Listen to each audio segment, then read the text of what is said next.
Chip. Joining me now live with reaction. He's in his bunker, the great one, Mark Levin. Mark, first question. We have a Nobel Prize-winning president, the anointed one, I call him. Were you as surprised as I was today that Barack Obama the first was not elected the Pope? Well, you know, they actually have something in common, Sean, and that is the Pope is a Pope who cares about the poor, and Obama's a president who creates more poor. So they have something in common in that regard. Well, that's a pretty good point. What about, you know, the president? It was 1 week ago, Mark. You were talking about it on your radio show. I've been talking about it here and on my radio show. The apocalyptic doom and gloom over sequestration. Republicans hate no immunization for kids, on and on and on. And you hear what we just played for the president. Now a charm offensive. Why would anybody believe that? Well, they wouldn't. It's my understanding in order to be a guest, you need to have one of these, Sean. This is a whiteboard, you know? Yeah. And I thought I'd put something together for liberals here, just so the liberals can. That's just for the liberals. This is just for liberal viewers. Okay, I'm watching. Yes, it's Obama equals bankruptcy, and bankruptcy means starving kids, no vaccines, starving seniors, no student loans, no Social Security, Medicare, Medicaid. No free contraceptives. Now, that one will really tick you off. Let's see here. Massive tax increases, crushing debt. Me? Go ahead. Not you, but the libs out there. And 1,000 years of darkness. So, yes, so all these things can happen that Obama talks about if Obama gets his way. All right. Let me give you the latest pile-on. And the president, the last clip we just showed, this is he was talking to George Stephanopoulos. We played it last night, and again he's back to saying, you know, we're going to have to cut kids. That's not what Paul Ryan's budget does. But listen to Democrats and the rhetoric, the propaganda, the misinformation, and frankly the lies that they continue to tell. Let's roll this tape. You look at his principles, you look at his vision, and they're a nightmare for America. He wants Americans to work until they die. He wants poor people who get sick not to be able to see a doctor, not to get the care they need, not to be able to get better. He wants them to die. This is the alternative to balance.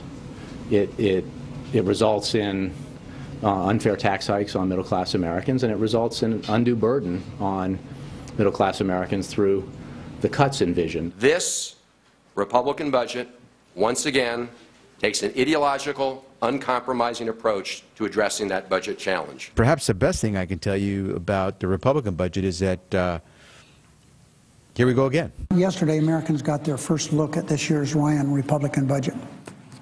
Turns out it looks like last year's Ryan Republican budget. And it wasn't the only one. I was the only one that said, gee whiz, not again. Their fearless leader, their fearless leader, Mark, demagogue, so they demagogue. Why are you laughing? I'm laughing because these are what I'll call the Jim Jones Democrats. These people are unbelievable with what they're talking about. Let me throw a few facts on the table. The Government Accountability Office, you know, the one that works for Harry Reid and Obama, they said there's $125 billion in estimated improper payments in the federal government. I've got another one of their reports.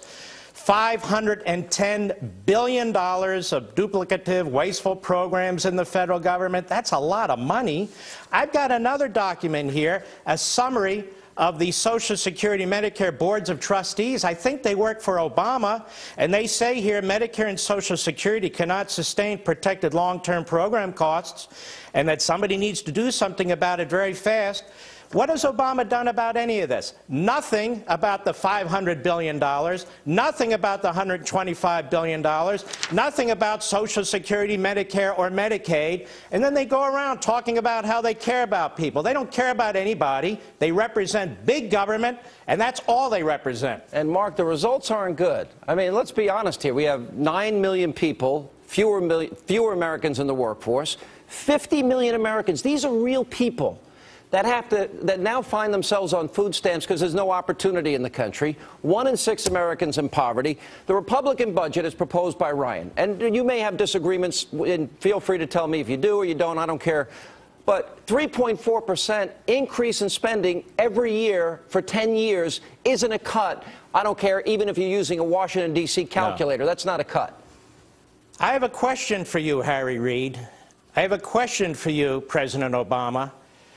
Our entitlements, unfunded liabilities, are over $90 trillion. Now, what are you going to do about it? Where's your proposal? Our fiscal operating deficit is over $16.5 trillion. Now, what are you going to do about it? You're not going to do anything about it. You just said, Mr. President, that we don't have a deficit crisis. And if we don't have a deficit or debt crisis, why do you keep wanting to raise taxes, too, while we're at it? Now, let me tell you something, Sean. This man and this party is ideologically driven.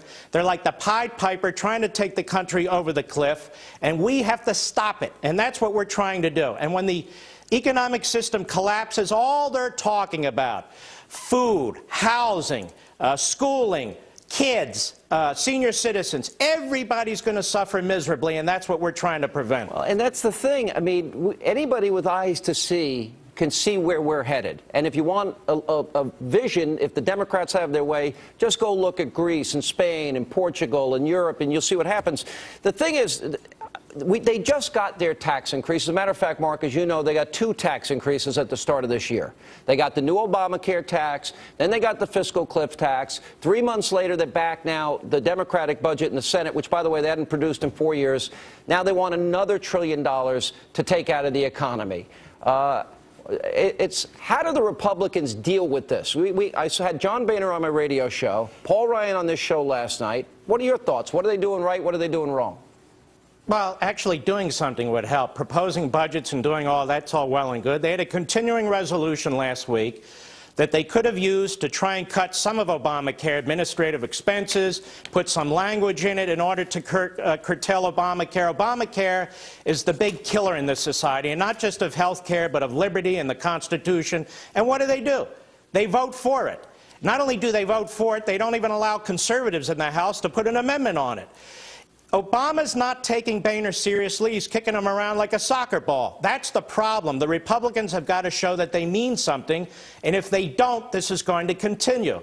And as far as Obama goes, Mr. President, you said you would not raise taxes on the middle class. You increased those payroll taxes. Why do you keep lying to the American people? You said you wouldn't raise taxes on the middle class. We've got all kinds of taxes on medical devices, on insurance plans that are passed on to the people. We've got all kinds of taxes, and not only that, businesses are going to reduce employment, 40 hours a week, 30 hours a week to 29 hours a week. You've done this. You've done this to the middle class. Why do you keep lying about it? You know, Mark, you and I had him pegged from day one. I know there are some Johnny-come-latelys now that have jumped on the scene and actually after 5 years have figured it out. But I got to tell you something. There's been more damage being done right before our eyes. It's got to be stopped. We're going to come back. More of the great one, Mark Levin, when we return. Go back to Hannity as we continue from the bunker tonight, the great one, Mark Levin. You know, Mark, if this is how Democrats want to play, all right, we're big boys, we can take it. Politics is a blood sport. But if that's the case, then every Democrat that has signed on to Obama's reckless $6 trillion in debt and his spending that hasn't created a single job, he didn't cut the deficit in half, I think it's just time to just describe them for what they are. They are thieves breaking open our children's piggy bank and robbing future generations blind. I don't hear Republicans taking offensive positions like that. Time for them to get more aggressive? Yeah, it would be nice if they got a little more aggressive, and all they have to do is speak the truth and speak it in complete sentences, but for some reason it doesn't seem to work there among the Republicans. Here, let me try it this way. Let's take Medicare. Right? They're going to talk about Paul Ryan throwing old women off the cliff again, right? Well, who is it that has destroyed Medicare Advantage? Do you know, you senior citizens out there, Obama. You're not going to have Medicare Advantage anymore. That's right. Obama did that. Who is it that took $716 billion out of Medicare to subsidize health care for people who don't pay for their own health care? That's Obama. Where is Obama's proposal on reforming Medicare when his own Medicare trustees tell him this is unsustainable, it's collapsing? There is no proposal. And while I'm at it, Sean, Mr. President, you said if we wanted to keep our insurance policies, we could. You lied. You said if our insurance premiums that they wouldn't increase. They are. You lied. You said Obamacare would reduce the deficit. It's skyrocketing the deficit. You lied. When are you going to tell the American people the truth? He's not, That's Mark. my question. But here's the point. I mean, you mentioned, I think you used the term Jim Jones Democrats out there, which, you know, is typical Levin humor, but there's truth to it. is, you know, we have these Johnny-come-lately zombies that were sucked into hope and change, and yes, we can, and they're chanting it repeatedly. He promised Obamacare was $900 billion over 10 years. Latest estimate is 3 times that amount. And over the long term, $6.2 trillion added to the debt. We cannot afford this and survive. But the president just keeps on demagoguing. They keep scaring old people. They keep playing the same old notes and the same talking points and bumper stickers. It seems to work. Well, you know, the Democrat Party may have a suicide pact for this country, but I choose not to participate, and there's tens of millions of us who choose not to participate, and that's what's so frustrating. We have a president who's driven by ideology and who's incompetent, who's apparently economically illiterate. But whatever the reason is, the idea that there's not even a single United States senator who's a Democrat or a single United States House member who's a Democrat who stands up to this absolute lunacy that's going on with this spending tells you an awful lot about the Democrat Party. This is not the Democrat Party of 30 years ago. There's no moderate Democrats. All right, this is an important question because you're a strategist, you believe in tactics. What, if you're advising the Republicans, if John Boehner was sitting in a room alone with you and Mitch McConnell, what would you tell them? How would you tell them to navigate through this? You really want to know the truth? You sure about this? Of course I want the truth, yes. It's important for the country. I wouldn't be sitting in a room with John Boehner. I'd be sitting in a room with conservatives trying to figure out how to replace John Boehner. Hate to tell you, that's my view. John Boehner, you know, sir, we can close the government down for 3 or 5 or 10 days. They did it in the 1990s with Newt Gingrich and Clinton for 3 weeks. We don't even remember what occurred. This country's bigger than the government. Our lives are bigger than the government. We'll be able to eat. We'll be able to clothe ourselves. We'll be able to go to the movies. If the EPA isn't down our throats and in our face, we'll still live our lives perfectly fine. The Republicans need to accept this. I had Boehner on the radio show. You were listening today. And I asked him, I said, all right, let's assume you'll pass the bill that eliminates Obamacare and gets rid of it. I'm all in favor of that. But we know the Senate's not going to pass it and the President's not going to sign it.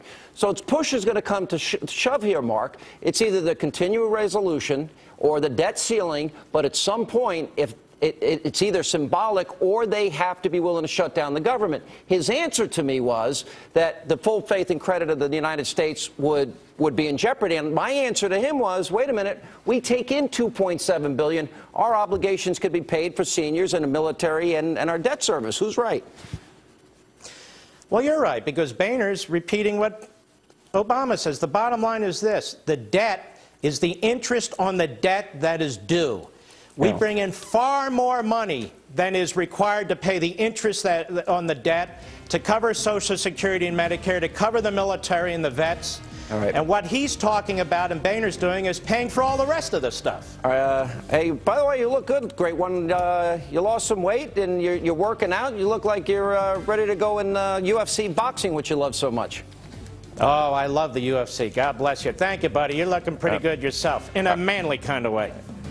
Gee, thanks, Mark. The great one, Mark Levin.